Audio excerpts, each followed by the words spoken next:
ٹھیک ہے، کہ خود نبی پاک صلی اللہ تعالیٰ علیہ وآلہ وسلم حضرت انس رضی اللہ تعالیٰ عنہ کے بھائی جن کا نام بعض روایتوں کے مطابق عبداللہ ہے، اور تو ان کے پاس جایا کرتے تھے، وہ چھوٹے سے تھے، انہوں نے ایک چڑیا پالی ہوئی تھی، نغیر چڑیا یا ابابیل، چھوٹا سا ایک پرندہ ہے، تو اس کو پالا ہوا تھا، تو وہ مر گئی وہ چڑیا۔ تو نبی پاک صلی اللہ علیہ وسلم نے ان سے فرمایا کہ یا ابا عمیر، اے ابو عمیر، تمہاری چڑیا کا کیا ہوا؟ تو علماء نے اس سے، بعض علماء نے اس حدیث کے تحت 400 فائدے لکھے۔ اللہ، اس حدیث سے 400 باتیں انہوں نے باقاعدہ کتابیں لکھی علماء نے، 360 تو ایک کتاب ہے پوری مشتمل اس پر، اور پھر اس کے بعد حافظ ابن حجر عسقلانی رحمۃ اللہ تعالی نے فتح الباری کے اندر مزید 40 فوائد ذکر کر کے 400 کے فائدے ذکر کیے ہیں۔ اس میں سے ایک یہ بھی ہے کہ گھروں کے اندر پرندوں کو پالنا یہ بھی جائز ہے، لیکن ظاہر ہے کہ اس کے کچھ ضوابط ہیں کہ کس صورت میں آپ یہ پرندے پال سکتے ہیں۔ ایک تو یہ کہ وہ پرندہ جس کو آپ پال رہے ہیں اس کا بھرپور خیال رکھنا ہے، کھانے پینے کا، کیونکہ ظاہر ہے کہ وہ پرندہ آپ سے گفتگو تو کرے گا نہیں، وہ کھانا مانگے گا نہیں، تو آپ کو بار بار اسے کھانا پیش کرنا، اور یہ بڑا مشکل مرحلہ ہوتا ہے، یہ آسان کام نہیں ہوتا کہ بار بار ان کو کھانا پینا پیش کرنا، کیونکہ ان کی کوئی روٹین تو ایسی ہوتی نہیں ہے کہ ناشتہ کریں گے تو دوپہر کا کھانا اور رات کا کھانا کھائیں گے، وہ تو ظاہر ہے کہ جانور ہے، اس کا کام ہی کھانا پینا ہے۔ ایک تو یہ، دوسرا یہ کہ پھر جو کبوتر بالخصوص ہے، جس کو کبوتر بازی کہتے ہیں،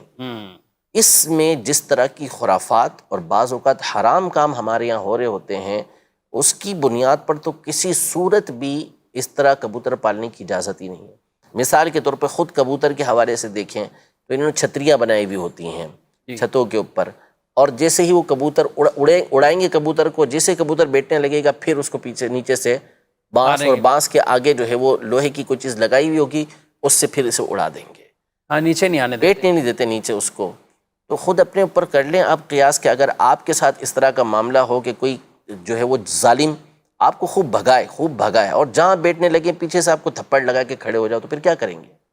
تو ذرا آپ اس کیفیت کے اوپر غور کریں جو اس بے زبان پرندے کے ساتھ آپ کر رہے ہیں۔ پھر اس کے بعد کریں گے کیا کہ پورا غول اڑاتے ہیں، اور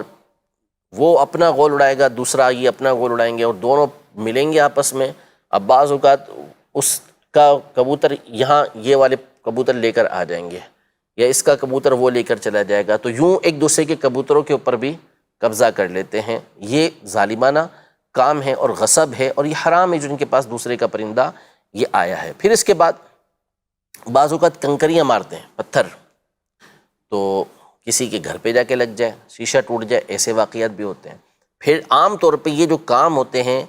یہ ان علاقوں کے اندر ہوتے ہیں کہ جہاں یوں کہہ لیں کہ جو متوسط قسم کے لوگ رہتے ہیں،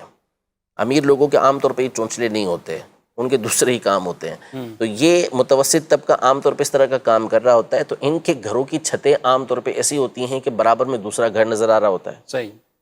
گھر کھلا ہوا ہوتا ہے، تو بسا اوقات یہ اوپر چڑھتے ہیں،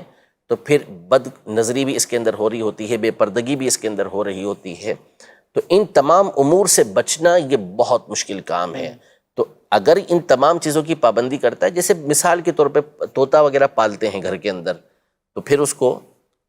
پنجرے کے اندر ہی رکھتے ہیں، اور اس کو اڑانے کا ایسا ہوتا نہیں ہے۔ تو اس انداز میں اگر کبوتر پالتے ہیں، بڑا پنجرا اس کا بنایا ہوا ہے، اور اس سے دل بہلاتے ہیں، تو اس میں پھر کوئی حرج نہیں ہوگا۔